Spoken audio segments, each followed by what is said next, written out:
Some of you might know who was Marilyn Monroe, but today we will present about her biography in many aspects, since she was young until she died. Let's begin with who was Marilyn Monroe. Okay, actress Marilyn Monroe overcame a difficult childhood to become one of the world's biggest and most enduring sex symbols. Her films grossed more than $200 million. She is known for her relationships with Arthur Miller, Joe DiMaggio, and possibly President John F. Kennedy. Monroe died of a drug overdose on August 5, 1962, at only 36 years old. And we will talk about early life and education of Marilyn Monroe. Monroe was born on June 1, 1926, in Los Angeles, California. Monroe was named Norma Jean Mortensen at birth, later baptized as Norma Jean Baker. And when she grew up, Monroe spent much of her time in foster care in the orphanage. Then, in 1937, a family friend and her husband, Grace and Doc Goddard, took care of Monroe for a few years. The Goddards were paid $25 weekly by Monroe's mother to raise her. The couple was deeply religious and followed fundamentalist doctrines. Among other prohibited activities, Monroe was not allowed to go to the movies. But when Doc's job was transferred to the East Coast, the couple could not afford to bring Monroe with them. At 7 years old, Monroe returned to a life in foster homes, where she endured sexual assault on several occasions. She later said that she had been raped when she was 11 years old. She dropped out of high school by age 15. Monroe had a way out through marriage, and she wed her boyfriend and merchant, Jimmy Daugherty, in 1942 at the age of 16. Monroe never knew her father. She once thought Clark Gable to be her father, a story repeated often enough for a version of it to gain some currency. However, there's no evidence that Gable ever met or knew Monroe's mother. Besides her achievement as an iconic actress and model, her career path wasn't seem easy and was not filled with the roses.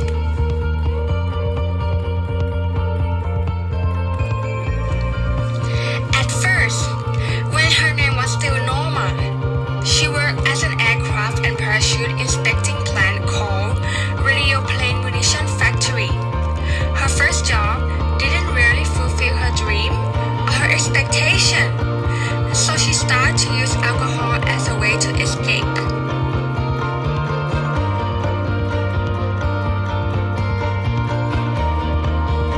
The spotlight of Norma to step in the model industry started to shine when she caught the attention of an army photographer in mid-1944. Her pictures also caught the attention of Blue Book Model Agency, so she started to model for them, and this is where her career in the world of film and modeling took off. A month after her 20th birthday, Norma was interviewed for 20th Century Fox movie. A couple of days later, she got a phone call asking if she would like to be in the movie. The contract was signed in August, and she was paid $25 per week.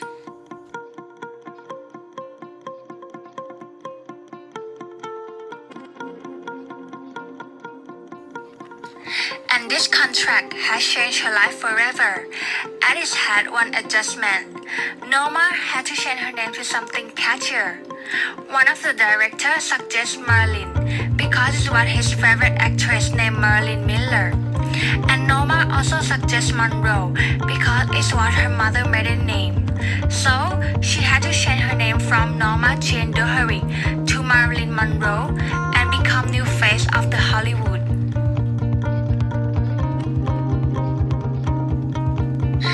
Marilyn made a new deal with Columbia Pictures in 1948. She made her first debut in the film The Lady of Chorus, but her contract with the Columbia shortly ended after that. And in the midst of the financial trouble, it made her name Marilyn was in desperate and need to make quick money.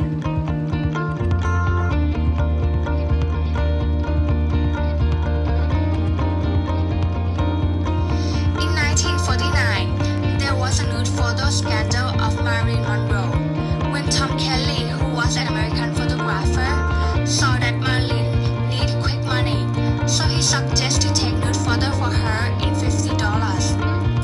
It was soon widely known by the public that Marilyn posed for this photo, but she was able to convince the public that she just needed the money, so she did it.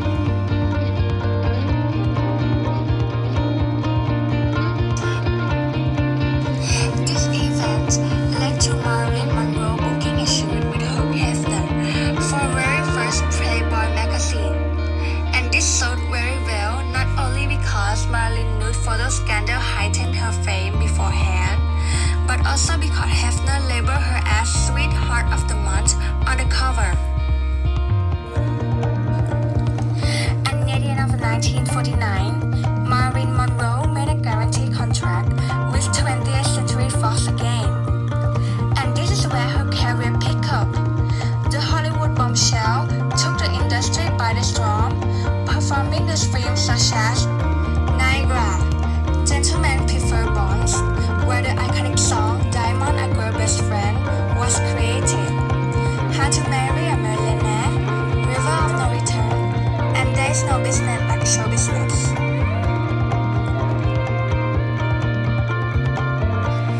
By this film, Marilyn made a name for herself and the industry that would last for decades. She felt nothing with her sexuality and promiscuity, but using it to further the way women would look at themselves in many more years. Contrary to the beauty standard in the 1950s, which is too stay thin, Marilyn Monroe being a curvier woman for her time period, and this encouraged the idea that having hips and chest.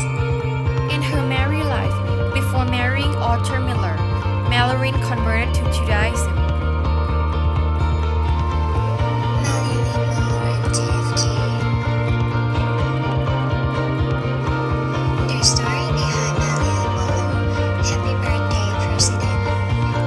Marilyn Monroe sang this song to President John F. Kennedy in May 1962. On one final alert before her life came to a sudden end, then 3 months later, heading into 1962, Marilyn Monroe was trying to revive her sputtering personal and professional life. She was still very much a movie star, but her previous year feature, The Misfits, was a disappointment. She was also coming off a divorce to Arthur Miller. She was gallbladder surgery. Also, she stayed at a Manhattan psychiatric hospital, all of which combined to leave her in a fragile state. By the spring, things were looking up.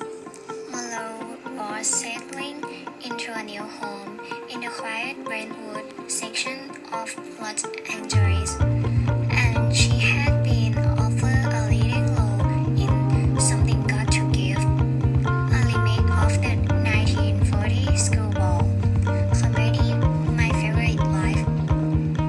Furthermore, she was looking forward to performing at a major Democratic fundraiser to honor President John F. Kennedy at New York City Madison Square Garden on May 19.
Moreover, there is another significant man who made Monroe become iconic figure. His name is Andy Warhol. He began the Marilyn diptych shortly after Monroe's tragic death in 1962. Marilyn obviously never got to see the diptych.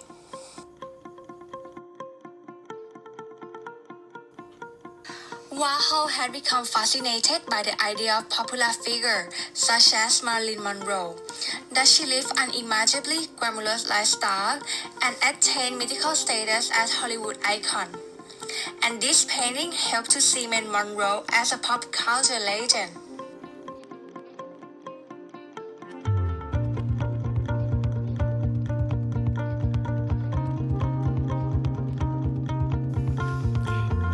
And next, we're going to present about the interesting facts about Monroe. Monroe started her own production company called Marilyn Monroe Productions in 1955 so that she could do more dramatic parts.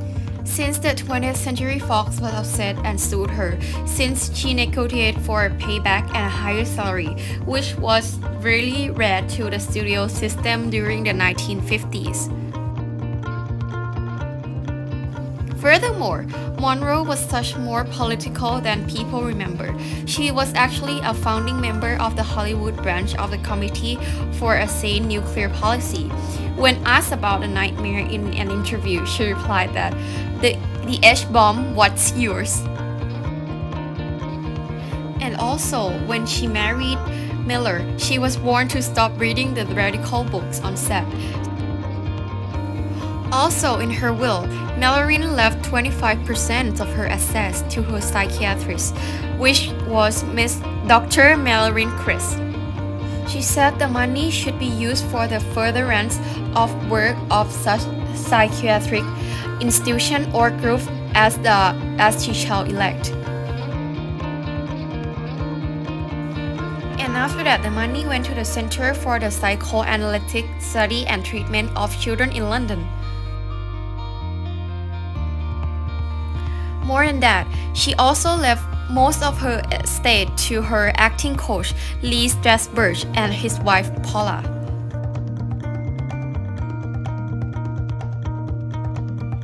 She specified in her will that she wanted her possessions to go to loved ones. However, the items ended up in the storage, and after Strasberg's death, his second wife, Anna, had the item auctioned off. As you can see from the pictures, her iconic Happy Birthday Mr. President dress went over 1 million. Additionally, Anna Starburst has also hired companies to license Marilyn Monroe products, making millions of dollars over the years.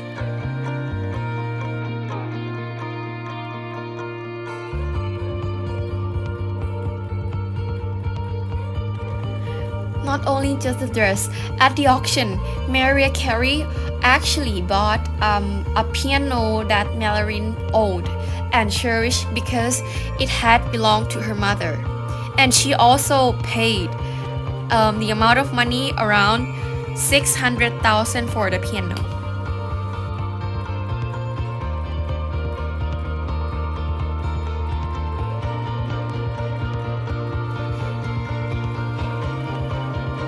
And finally, though many people think that Elton John's song Candle in the Wind, as it was for the memorial to Princess Diana, actually it was originally written by Marilyn, and the lyrics later were changed to better fit the late princess.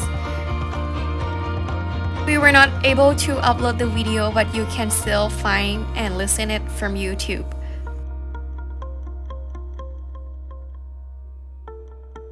And to sum up, we provided the facts about Marilyn. Maybe some of these are going to be included in the questions at the end of the video.